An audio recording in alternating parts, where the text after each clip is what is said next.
Jacques Rimbaud est le maire qui m'a recruté pour faire la rénovation du Muséum d'histoire naturelle de Bourges. Alors ça a été un très beau projet, puisque le muséum était fermé, il fallait revoir totalement la structure, l'équipement, le bâtiment. Et donc le bon souvenir par rapport à ça, c'est que le maire, lorsqu'il m'a reçu, m'a dit « je fais confiance aux personnes que je recrute et donc je vous laisse carte blanche ». Et effectivement, on a eu carte blanche, tout en étant quand même suivi par monsieur le maire, puisqu'il venait régulièrement voir le chantier, les montages d'exposition. Alors ça s'est fait très rapidement.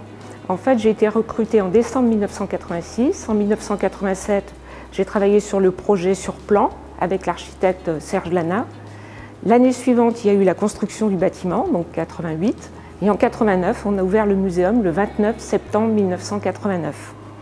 Ce qui était sympathique, puisque Jacques Rimbaud avait choisi la date de ma fête pour ouvrir le muséum.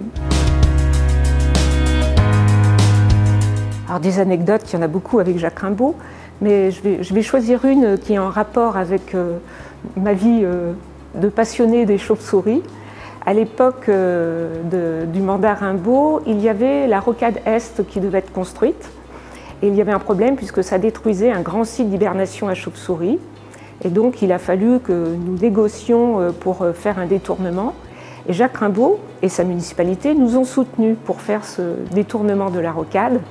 Et ça lui a valu d'avoir un petit nom pendant quelque temps. On l'appelait le Grand Rhinolophe, qui était le nom de la chauve-souris qui avait détourné la rocade. Alors pour moi, Jacques Rimbaud était avant tout le maire de la ville de Bourges, avant d'être un politique. Il passait toujours la ville avant les choses. Et ça, c'était quotidien, quoi. On le ressentait dans toutes ses décisions. Et en même temps, je trouve qu'il a eu une belle vision pour la culture, puisque c'est lui qui a envisagé un axe culturel qui correspond à la maison de la culture, le muséum, la médiathèque et le conservatoire dans un même pôle. Donc il avait vraiment, avec ses élus, bien entendu, avec sa municipalité, une vision pour la culture.